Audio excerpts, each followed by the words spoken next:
Bismillahirrahmanirrahim. Assalamualaikum warahmatullahi wabarakatuh. Waalaikumsalam warahmatullahi wabarakatuh. Alhamdulillahirabbil alamin wassalatu wassalamu ala asrofil anbiya'i wal mursalin sayyidina wa maulana Muhammadin wa ala alihi wa ashabihi ajma'in. Amma ba'du. Bapak Ibu yang dimuliakan Allah Subhanahu wa taala, saya Fajar yang hari ini insya Allah akan menemani teman-teman sebagai moderator dalam diskusi hangat kita tentang tema yang keren dan penuh makna. Pendidikan karakter berbasis Islam, membangun integritas dan kepemimpinan di kalangan generasi muda. Tapi sebelum kita mulai, izinkan saya buka dengan sebuah pantun dulu ya. Jalan-jalan ke pasar minggu, pulangnya beli ketupat berisi sagu. Akhlak mulia harus ditanam sejak dulu, agar tumbuh pemimpin bijak dan berkarakter unggul. Amin. Nah, benar banget kan ya? Di tengah dunia yang makin cepat dan penuh distraksi, membangun karakter itu penting banget.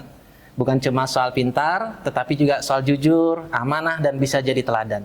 Makanya hari ini kita akan dengarkan dulu pemaparan dari rekan kita, Ibu Khadijah, yang akan membuka wawasan kita tentang bagaimana pendidikan karakter berbasis Islam sangat krusial pada zaman ini dan masa depan. Langsung aja yuk kepada Ibu Khadijah, waktu dan layar dipersilahkan. Assalamualaikum warahmatullahi wabarakatuh. Bismillahirrahmanirrahim. Assalamualaikum warahmatullahi wabarakatuh. Waalaikumsalam warahmatullahi wabarakatuh. Alhamdulillahirabbil alamin. Segala puji bagi Allah yang telah memberikan kita kesempatan sehingga kita bisa berkumpul pada hari ini walaupun secara virtual dalam sebuah diskusi yang sangat menarik dan penting sekali di zaman sekarang ini yang bertajuk Pendidikan Karakter Berbasis Islam, Membentuk Integritas dan Kepemimpinan di Kalangan Generasi Muda. Saya Khadijah dan saya akan menjadi pembicara utama sekaligus pembuka pada diskusi penting ini. Mengapa tema ini penting? Kita hidup di era yang disebut dengan era disrupsi. Di satu sisi, kemajuan teknologi dan informasi sangat pesat, tapi di sisi lain, kita menyaksikan gejala yang mengkhawatirkan. Anak-anak dan remaja lebih mahir memainkan gadget daripada menerapkan adab-adab Islami. Kejujuran menjadi hal yang langka, dan banyak dari mereka yang viral bukan karena prestasi, tapi karena sensasi. Dan yang paling mengkhawatirkan, banyak yang kehilangan arah tentang apa arti menjadi manusia yang berintegritas dan berakhlakul karimah. Fenomena seperti korupsi, bullying, kekerasan remaja, dan yang paling mengkhawatirkan, krisis empati di media sosial menjadi cermin dari krisis karakter bangsa sekarang ini. Fenomena seperti korupsi, bullying, kekerasan remaja, hingga krisis empati di media sosial adalah cermin dari krisis karakter. Dan yang terkena dampaknya, generasi muda, pemimpin bangsa di masa depan. Islam sebagai solusi telah menghadirkan sebuah jalan keluar yang holistik atas krisis karakter ini. Nabi Muhammad SAW diutus oleh Allah Subhanahu wa taala sebagai penyempurna dari akhlak-akhlak yang mulia. Qala Rasulullah sallallahu alaihi wasallam, "Innama bu'itsu liutammima makarimal akhlaq." Islam menjadi sebuah jalan keluar dari krisis karakter di generasi muda. Sifat-sifat baik yang dimiliki oleh Rasulullah SAW seperti siddiq, jujur, amanah, dapat dipercaya, tabligh, komunikatif dalam menyampaikan pesan, dan fatonah, cerdas secara intelektual dan sosial, bukan hanya sekedar ajaran, tapi merupakan nilai-nilai yang harus dimiliki oleh generasi muda Islam di saat ini. Ketika sebuah bangsa kehilangan akhlaknya, maka tidak ada kebaikan dari bangsa tersebut. Sebagaimana yang disampaikan oleh Amir Syu'ara Ahmad Syauqi, seorang penyair Arab yang masyhur dari Mesir. Beliau berkata dalam salah satu syairnya, "Innamal umamul akhlaqu ma baqiyat, fa in humu dhahabat akhlaquhum dhahabu." Sebuah kaum sebuah umat apabila mereka masih memegang akhlak, maka mereka akan memiliki masa depan yang baik. Tapi jika mereka kehilangan akhlak mulia, maka tidak ada masa depan yang baik bagi mereka. Tujuan diskusi kita hari ini adalah kita tidak hanya membahas secara teori, tapi kita akan coba gali apa tantangan pendidikan karakter di masa kini. Bagaimana ajaran Islam membentuk integritas sejati, dan yang paling penting, bagaimana kita bisa menumbuhkan kepemimpinan Islami pada generasi muda bangsa ini, sehingga mereka bukan hanya pintar, tapi juga benar. Demikian pengantar diskusi dari saya hari ini, dan saya berharap adanya masukan dan pendapat dari peserta yang lain. Demikian, terima kasih. Assalamualaikum warahmatullahi wabarakatuh. Waalaikumsalam warahmatullahi wabarakatuh. Terima kasih Bu Khadijah atas penjelasannya yang komprehensif. Untuk selanjutnya kami serahkan kepada Pak Deden untuk memberikan pendapatnya. Assalamualaikum warahmatullahi wabarakatuh. Waalaikumsalam. Terima kasih Bu Khadijah, juga Pak Fajar. Perkenalkan, nama saya Deden Edi. Hari ini saya ingin menekankan dan menyampaikan bahwa pendidikan karakter itu dalam Islam bukan sekedar pelengkap, tapi merupakan inti dari misi kerasulan. Sehingga Rasulullah bersabda, tadi sudah disampaikan oleh Bu Khadijah, bahwa sesungguhnya aku diutus untuk menyempurnakan akhlak yang mulia. Hadis riwayat Ahmad ya Bu ya. Baik, itu artinya inti dakwah Islam adalah membangun manusia yang berakhlak. Akhlak tidak bisa dilepaskan dari karakter. Karena karakter itulah yang membentuk jati diri seseorang, termasuk bagaimana ia bersikap, mengambil keputusan, dan juga menjalani hidup. Ilmu tanpa karakter saya kira berbahaya. Bayangkan seseorang yang cerdas tapi tidak jujur, atau yang berpendidikan tinggi tapi tidak bertanggung jawab. Ilmu semata tanpa akhlak bisa menjadi bumerang. Contoh nyata adalah banyak kasus korupsi tadi ya Bu ya disampaikan, kemudian kejahatan digital, hingga manipulasi sosial dilakukan oleh orang-orang yang secara akademis itu hebat, tetapi minus integritas. Jadi karakter harus ditanamkan sejak dini. Jadi karakter seperti sidik, ya, amanah, ya, kemudian adil, tanggung jawab, dan juga empati. Harus diajarkan sejak kecil, bukan pada saat dewasa. Karena masa anak-anak adalah fase pembentukan jiwa.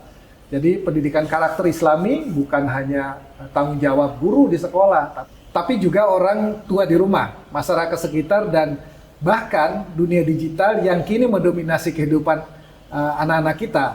Jadi kesimpulannya saya kira gini, kita ingin bangsa ini memiliki pemimpin yang jujur, pejabat yang amanah, dan generasi muda yang peduli, maka pendidikan karakter berbasis Islam harus menjadi fondasi utama, bukan pilihan, dan merupakan keharusan.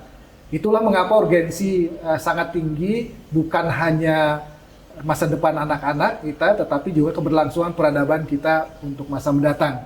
Saya kira demikian Bu. Wassalamualaikum warahmatullahi wabarakatuh. Waalaikumsalam. Terima kasih Pak Deden atas penjelasannya dan pemaparan yang luar biasa. Untuk selanjutnya kepada Pak Heru kami persilahkan. Assalamualaikum warahmatullahi wabarakatuh. Saya Heru Budi Santoso. Pada hari ini saya ingin mengajak kita semua untuk melihat betapa pentingnya integritas sebagai fondasi karakter dalam Islam. Di dalam Islam, integritas itu bermakna istiqomah, yaitu konsistensi antara apa yang diyakini, diucapkan, dan dilakukan. Bukan soal pencitraan, tapi soal kejujuran sejati, baik di depan orang maupun saat tak ada yang melihat. Allah berfirman dalam Quran, surah Al-Ahzab ayat 70, "Wahai orang-orang yang beriman, bertakwalah kepada Allah dan ucapkanlah perkataan yang benar." Contoh dari Nabi Yusuf, kita bisa meneladani dari Nabi Yusuf alaihi salam saat beliau difitnah dan digoda Zulaikha.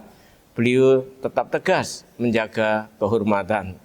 Beliau bisa saja menyerah demi kenyamanan atau menyelamatkan diri sesaat, tetapi beliau memilih kebenaran walaupun harus masuk penjara. Ini suatu hal yang sangat luar biasa untuk menjadi teladan bagi kita semua. Itulah integritas. Bukan mencari jalan yang mudah, tetapi jalan yang benar. Tantangan di zaman sekarang godaannya lebih kompleks. Ingin viral tapi rela berbohong, ingin cepat sukses tapi menghalalkan segala cara. Ujian karakter tidak lagi sekedar fisik, tapi digital, di media sosial, dalam transaksi, bahkan saat mencontek saat ujian. Makanya pendidikan karakter Islam harus mengajarkan nilai-nilai tahan uji. Jujur meskipun berat, tanggung jawab meskipun tidak dilihat, konsisten meskipun tak disorot kamera. Jadi kesimpulannya adalah, mari kita ajarkan kepada generasi muda bahwa prestasi itu penting, tapi tanpa integritas, prestasi bisa menyesatkan. Karakter yang kuat, hati yang lurus, dan komitmen pada kebenaran, itulah bekal utama seorang pemimpin sejati di dalam Islam. Wassalamualaikum warahmatullahi wabarakatuh. Waalaikumsalam. Baik, terima kasih Pak Heru atas pemaparannya yang luar biasa. Untuk selanjutnya kepada Pak Dudi, kami persilahkan. Assalamualaikum warahmatullahi wabarakatuh. Waalaikumsalam warahmatullahi wabarakatuh. Saya Dudi Akasha, terima kasih atas waktunya. Hari ini saya ingin membahas satu aspek penting dalam pendidikan karakter, yaitu kepemimpinan dalam perspektif Islam. Dalam Islam, kepemimpinan itu bukan soal jabatan, bukan soal dominasi, apalagi sekedar kekuasaan. Tapi lebih dari itu, kepemimpinan adalah amanah dan pelayanan. Nabi Muhammad SAW bersabda, setiap kalian adalah pemimpin, dan setiap pemimpin akan dimintai pertanggungjawaban atas yang dipimpinnya. Hadis riwayat Bukhari Muslim. Nabi Muhammad SAW pemimpin penuh keteladanan. Coba lihat bagaimana Rasulullah memimpin. Adil dalam keputusan meski terhadap keluarganya sendiri. Penyayang terhadap rakyat, bahkan terhadap musuhnya. Mendengar pendapat sahabat dan tidak merasa paling benar. Beliau bukan tipe pemimpin yang duduk di atas singgasana, melainkan turun langsung ke lapangan, membantu, menyapa, bahkan menangis bersama umatnya. Kepemimpinan bukan lahir instan. Kepemimpinan itu tidak tiba-tiba muncul saat seseorang dewasa, tetapi harus dilatih sejak muda, sejak di rumah, di sekolah, bahkan saat main game atau berorganisasi. Makanya penting bagi kita untuk membina generasi muda agar disiplin dalam menjalankan tanggung jawab sekecil apapun, empati, mau mendengar dan merasakan apa yang dirasakan orang lain, berani mengambil keputusan tapi tetap mau belajar dari kesalahan. Dengan demikian, generasi muda adalah calon pemimpin masa depan. Kalau hari ini mereka hanya dibekali pengetahuan tapi tidak karakter kepemimpinan, maka masa depan bangsa pun akan rapuh. Maka mari kita bimbing mereka untuk memimpin bukan dengan kuasa, tapi dengan hikmah, kasih sayang, dan akhlak mulia. Demikian, wassalamualaikum warahmatullahi wabarakatuh. Waalaikumsalam warahmatullahi wabarakatuh. Pendapatnya luar biasa Pak Dudi, terima kasih. Untuk selanjutnya kepada Ibu Nur, kami persilahkan. Terima kasih atas kesempatannya. Assalamualaikum warahmatullahi wabarakatuh. Saya Nur Hasanah dan hari ini saya ingin mengangkat sebuah peran yang seringkali terlihat sederhana tapi sangat menentukan arah peradaban, yaitu peran perempuan dan keluarga dalam membentuk karakter generasi muda. Keluarga adalah madrasah pertama dalam Islam. Keluarga bukan sekedar tempat tinggal, ia adalah madrasah pertama bagi anak-anak, tempat di mana akhlak, nilai dan kepribadian mulai dibentuk sejak dini. Nabi Muhammad SAW bersabda, setiap anak dilahirkan dalam keadaan fitrah atau suci. Orang tuanya lah yang akan menjadikannya Yahudi, Nasrani, ataupun Majusi. Hadis riwayat Bukhari dan Muslim. Artinya, arah moral dan spiritual anak-anak sangat dipengaruhi oleh apa yang mereka lihat, apa yang mereka dengar dan mereka rasakan di dalam rumah. Hal-hal sederhana seperti membiasakan mengucapkan salam saat masuk rumah, mengucapkan terima kasih ketika meminta tolong dan meminta maaf ketika melakukan kesalahan, sholat berjamaah juga sangat kuat, walau tak selalu diajarkan secara lisan. Apa peran strategis perempuan? Dalam proses ini, perempuan, terutama ibu, memegang peran sangat strategis.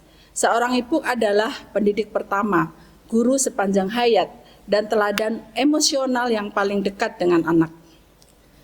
Namun, peran perempuan tak hanya sebatas di rumah. Di sekolah, perempuan menjadi guru yang membentuk akhlak siswa. Di masyarakat, perempuan bisa menjadi penggerak sosial, membina kajian hingga pemimpin yang inspiratif. Kita bisa menteladani tokoh-tokoh perempuan dalam sejarah Islam. Tokoh-tokoh perempuan dalam Islam adalah Khadijah radhiyallahu anha, pembisnis sukses sekaligus pendukung utama dakwah Rasulullah. Sayyidah Aisyah radhiyallahu anha, ilmuwan dan pendidik yang meriwayatkan ratusan hadis. Jadi, membangun karakter generasi muda tidak hanya di lembaga pendidikan, tapi sebuah rumah dan perempuan dengan segala kasih sayang dan kekuatannya adalah pilar utama dalam pembentukan peradaban. Mari kita kuatkan peran keluarga dan dukung para ibu, para guru, dan perempuan di masyarakat agar terus menebar nilai-nilai Islami yang akan melahirkan generasi yang jujur, bertanggung jawab, dan berakhlakul karimah. Sekian dari saya. Wassalamualaikum warahmatullahi wabarakatuh. Waalaikumsalam warahmatullahi. Luar biasa Bu Nur penjelasannya, khususnya mengenai peranan wanita dalam hal ini. Untuk selanjutnya silahkan Pak Harja, kami persilahkan waktunya untuk menyampaikan pendapatnya.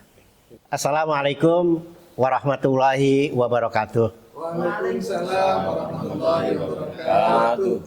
Saya Harja Dinata. Alhamdulillah pada hari ini memberikan satu pandangan tentang pendidikan karakter itu harus terintegrasi, khususnya dalam pendidikan karakter berbasis Islam. Kita semua sepakat bahwa pendidikan karakter berbasis Islam tidak bisa hanya dibebankan pada satu mata pelajaran saja. Karakter bukan sekedar teori, tapi harus menyatu dalam seluruh proses belajar. Karena itu, kurikulum sekolah harus berbasis nilai. Artinya, mata pelajaran matematika bisa mengajarkan nilai kejujuran dan ketelitian.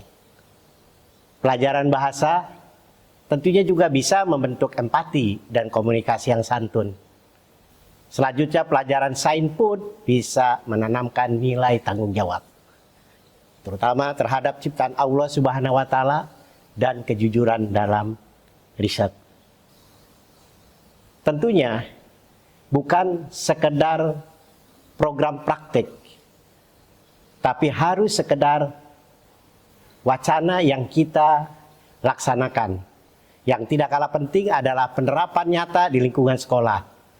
Karakter tidak cukup diajarkan, ia harus dilatih dan dibiasakan. Beberapa contoh strateginya antara lain, sholat berjamaah di sekolah bukan hanya sebagai ibadah, tapi latihan disiplin dan kebersamaan. Mentoring rohani atau pembinaan keagamaan yang intensif memberikan ruang dialog dan pembinaan hati. Organisasi siswa seperti OSIS bisa dijadikan ajang pelatihan kepemimpinan yang amanah dan bertanggung jawab. Gerakan peduli sosial seperti Jumat berbagi atau gotong royong yang menanamkan empati dan kepedulian sosial. Guru adalah role model utama, dan yang paling penting, guru harus menjadi teladan. Guru bukan sekadar pengajar, tapi juga pendidik. Anak-anak meniru bukan hanya dari apa yang kita katakan, tapi apa yang kita lakukan. Maka guru harus menampilkan akhlak Islamiyah dalam keseharian. Santun dalam bicara, disiplin dalam waktu, adil dalam memberikan penilaian, dan hadir sebagai figur yang bisa dipercaya. Kesimpulannya, tentu saya bisa sampaikan bahwa lembaga pendidikan adalah laboratorium kehidupan. Kalau strategi implementasinya kuat, baik itu dari kurikulum, budaya sekolah hingga keteladanan guru, maka insya Allah akan lahirlah generasi yang tak hanya cerdas secara akademik, tapi juga matang dalam moral dan spiritual. Terima kasih. Wassalamualaikum warahmatullahi wabarakatuh. Masya Allah, luar biasa ya. Dari tadi kita sudah sama-sama menyimak banyak insight keren tentang pendidikan karakter berbasis Islam. Mulai dari pentingnya akhlak sebagai inti ajaran Islam, nilai integritas dan kepemimpinan yang harus dibentuk sejak dini, peran besar perempuan dan keluarga, hingga strategi implementasi di sekolah dan pesantren. Kesimpulannya satu, kalau kita ingin generasi muda tumbuh sebagai pribadi yang jujur, amanah, tangguh, dan siap memimpin, maka pendidikan karakter Islam harus jadi pondasi utama. Refleksi sederhana untuk kita semua, kalau hari ini kita ingin generasi muda menjadi pemimpin yang jujur dan berakhlak, maka hari ini juga kita harus mulai membentuknya dari rumah, dari ruang kelas, dan dari teladan kita sendiri. Karena karakter tidak diwariskan, tapi dibiasakan dan diteladankan. Saya tutup dengan pantun ya. Bunga melati harum mewangi, tumbuh indah di tepi taman. Akhlak mulia harus dibina sejak dini, agar lahir pemimpin berkarakter indah di masa depan. Semoga apa yang kita diskusikan hari ini sebagai langkah kecil menuju perubahan besar. Wassalamualaikum warahmatullahi wabarakatuh. Waalaikumsalam warahmatullahi wabarakatuh. Alhamdulillah, rangkaian diskusi dengan format Fokus Group Discussion atau FGD ini telah kami sampaikan dengan harapan dapat memberikan nilai tambah dalam penguatan pendidikan karakter berbasis Islam, khususnya dalam membentuk generasi muda yang berintegritas dan siap memimpin. Video ini merupakan satu bagian dari tugas mata kuliah Management and Technology Islamic Education pada program doktoral pendidikan agama Islam di Universitas Islam Jakarta angkatan 2024. Kami juga ingin menyampaikan ucapan terima kasih dan penghargaan setinggi-tingginya kepada para dosen pengampu mata kuliah yang telah membimbing kami dengan penuh ilmu dan keteladanan. Yaitu kepada Profesor Dr. Raihan, Magister Sains, Profesor Dr. Marhamah, Magister Pendidikan, dan Dr. Ishak Sayroji, Magister Pendidikan Islam. Jazakumullah khairan katsiran atas segala bimbingan, arahan, dan ilmu yang telah diberikan kepada kami. Dan semoga tayangan ini menjadi bagian dari kontribusi akademik yang bermanfaat dan dapat menginspirasi para pendidik, orang tua, dan seluruh masyarakat di Indonesia. Tentunya kami mengucapkan terima kasih atas perhatian dan waktu yang telah diberikan untuk menyimak hingga akhir. Demikian kami sampaikan, saya Deden Edi. Saya Harjadinata. Assalamualaikum warahmatullahi wabarakatuh.